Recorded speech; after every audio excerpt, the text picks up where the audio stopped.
Hey, good morning, everybody. Tommy Danielson here with some glorious news this morning. I'm here with Jamie Larunas, who is in Australia in the middle of the night, and he's so excited to share that the U.S. has finally dropped the COVID testing requirement to re-enter the country.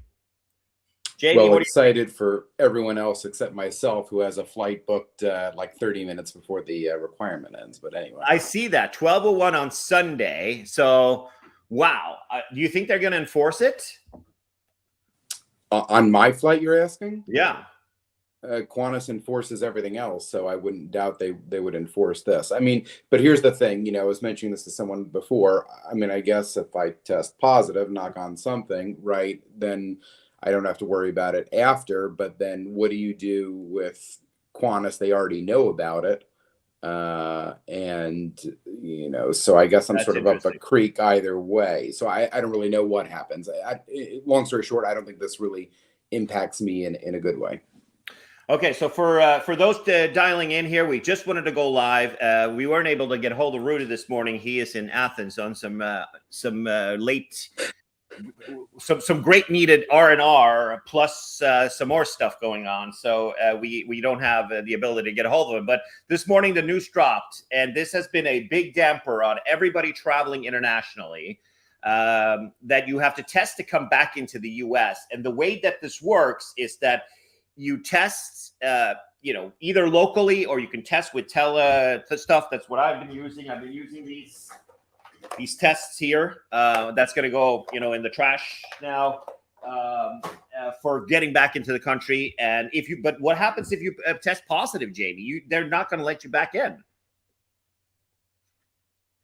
Yeah, I mean, at this point, and the loophole has been, and I think it was the New York Times wrote about this 2 weeks ago. They had a big story about all the people that are going to Canada and Mexico, sort of the loophole. So I guess that's now closed because you won't need to do that. I mean, obviously, it's a moral thing. You get on a flight knowing you have COVID. I don't know what line that crosses. But, for example, in my case, the airline already knows about it, right? So if you're not going to attend the flight, so I think you're kind of screwed either way. If you say something, you're up a creek. So I don't really know what happens there. Yeah, and I think that so what we've seen from our guests from Maxitours and from other I see Darren. Hey, Darren, good to see you, man. He's reporting from Australia. He's also up in the middle of the night, like you are. So we are. We've had a lot of hesitation to go because if you go to Europe, if you go internationally and you come in, you test, and it's positive, and then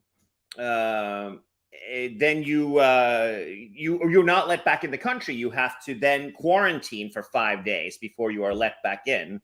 And that's been a big damper on people. People don't want to take the risk because when you travel internationally and you get stuck, you get a big fat hotel bill, and most of the airlines have now changed their policies, except for the U.S. ones. And if even if there's no change fees, you're still going to get hit with much higher fares because right now people are traveling to Europe like crazy.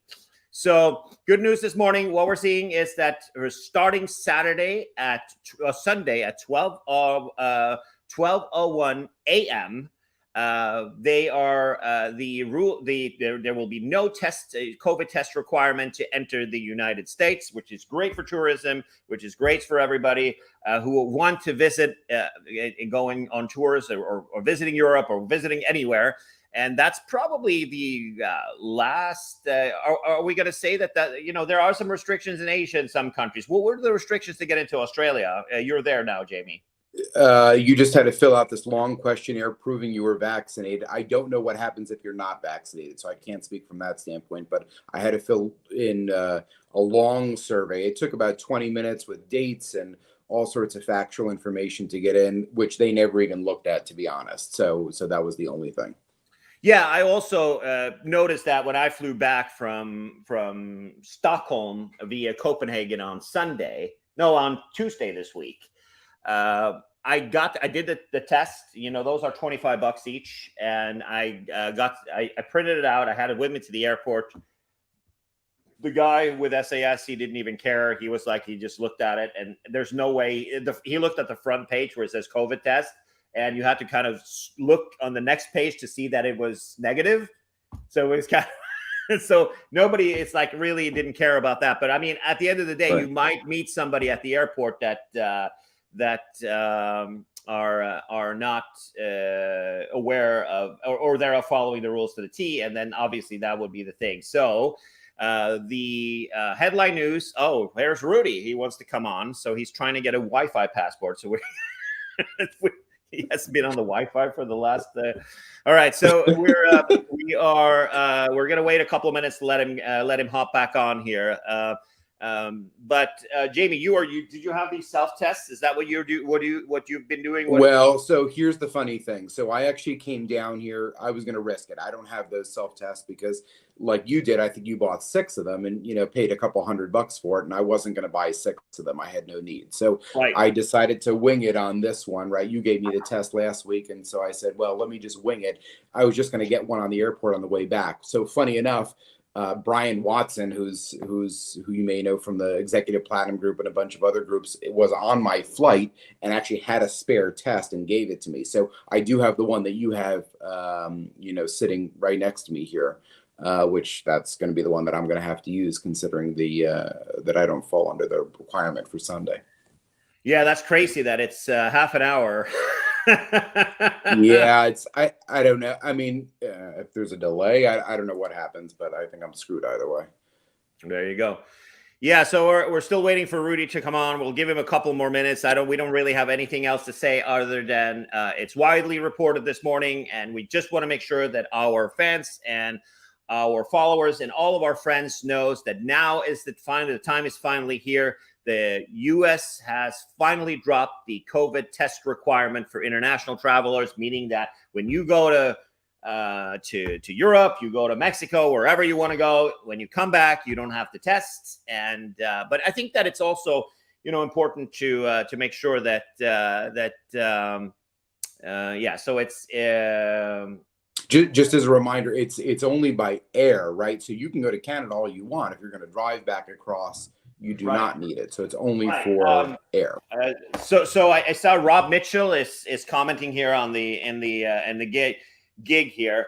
The test that we're talking about here is not the ones that you got from the government for free or from things for free. These are the specific ones that you with these tests right here. You purchased them for $150 for 6 totals, so 25 a piece. No, wait a minute, not 25 a piece. That's bad math. Well, yeah, 6. It's 6 or 5 or 6. Is there 5 or 6 in them? I don't remember. I think it said 6 online. Yeah, 6 of them. It's 6 of them. So it's 25 a piece. So what you get with these particular tests, and here we go. Here's Rudy. Let's add him in here. Rudolph. Hello, Tommy. How are you? We got glorious news for you this morning. You don't have to test when you come back. Where's your Uzo? When's Ted? What about Uzo? Both Uzo and testing. Yeah, no kidding. Yeah. No, when it was dropped this morning that the CDC has removed the requirements for testing entering the United States. I don't know if you got that bulletin. No. Well, I got your notice that they stopped, but I didn't know what date, and I thought I'd call you. I'm at a bar with. You're at a bar, really? Isn't that stunning? We're at a restaurant overlooking this, and I'll show you. Well, here's Violetta. Right. This is Tommy and my friend Jamie, who I was telling you about. Who's a wizard of finding lost luggage. Hey, Violetta, how are you? Good to see you. I'm great. Good. You're taking care of it. Make sure he gets some get his fix on this afternoon. Which is the pun for the local bee. Yeah, so let's these tests that we have here. This is the telecommunications ones, which means that I don't think these are the ones you got from Biden. Was it the one you got from the government, Rudy?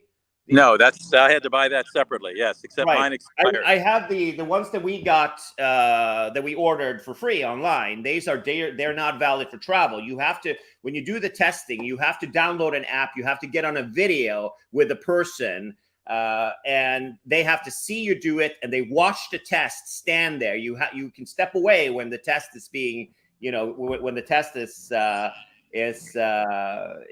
you have to wait 15 minutes, and the camera phone has to go to face the test so they can see that that it's you and all that kind of stuff, and they have your license and all that stuff. So that's different from the test that you got from the government. Right. But hey, that's over now, right? When does it affect? I threw it out. When does it affect? 10th of June? There we go. 12:01 Finally on done. Sunday. So I don't know when your flight is, but 12:01. 12:01 on Sunday. 12:01 Sunday. So Sunday night and lands Monday. So 12:01 on Sunday. Sorry, on Sunday. Sorry, never mind. No. My flight leaves Monday morning at 5:30. Yeah, so this is 12:01 a.m. on Sunday, which means right after midnight on Saturday. Right, and Sunday. So you're good to go. Okay, 5:30 a.m. Monday is when I'm leaving. So yeah, so obviously for those, so I assume this is Eastern time that they're quoting. Not that that should be the standard time from for anything, but anyway. So if it's Eastern time, that means that will be for Greece time 8 a.m. on Sunday. Or 9 a.m. on Sunday. Perfect. Well, I'm fine on Monday morning. I'm fine on Monday morning. Well, that's good to know. Thank you. Fine on Monday morning. That is, I'm surprised. I felt it was coming, but it surely is sudden. I thought they'd give it a couple of days.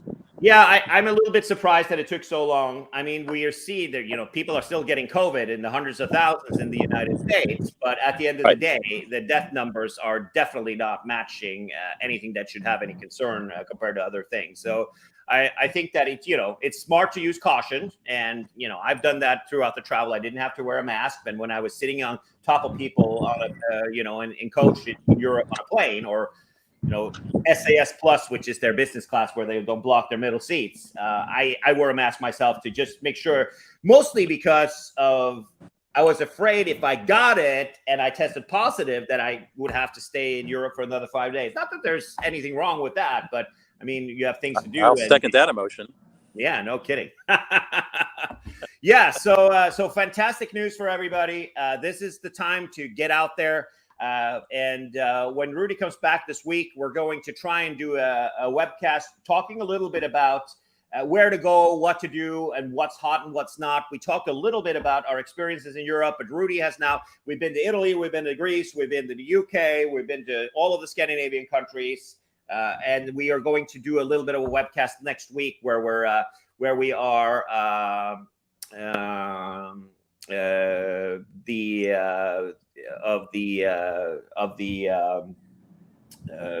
situation and what's going on. So get your tickets today. It'll be interesting to see. Do you think people are going to be booking like crazy today? Yes. Well, I mean, a lot of Americans are really annoyed at this, having to find some place to test, and certainly a lot of travelers from other countries were. And I think not only Americans going to be booking, people from other countries as well. It's going to help tourism in the United States a lot. Absolutely. People are going to buy those tickets. And I will tell you, I didn't see the demand of both my flights going over to Europe. The flight was very top heavy. The premium cabins were packed with business traveler, but coach and premium was pretty empty. And going back, I mean, the SAS 350 has like 280 seats or something. Business class was not even half full, maybe 30-40%. And premium and economy was also pretty and the fares reflect this. From Europe right now, you can easily find fares for $400 or $500, and I think that thankfully will change now. Yeah, that's gonna end very soon. All right, well, terrific. I'm delighted. Thanks for all the good news on a Friday. I hope everybody enjoyed tuning in and seeing Rudy again, enjoying himself with Violetta in lovely Athens. Oh, you went to see Rigoletta the other day. I did, yes. It was quite spectacular at the base of the Acropolis at night. Yeah. It was stunning. Yes. Let's talk about you. Make sure we get that picture up there. That was you were pretty close to the stage there. You got a rock star tickets. Yeah, I'll send you a copy of the picture, and I think at some point Maxa Tours ought to offer a Greece tour, but we'll talk. Yes, sir. We will most definitely do that. We'll get some spanakopita and talk about it. Okay. All right. Thanks, everybody. Enjoy your weekend. And Rudy, enjoy your few days, next days off. And Jamie, go to bed. And we'll see you guys next week. Bye-bye.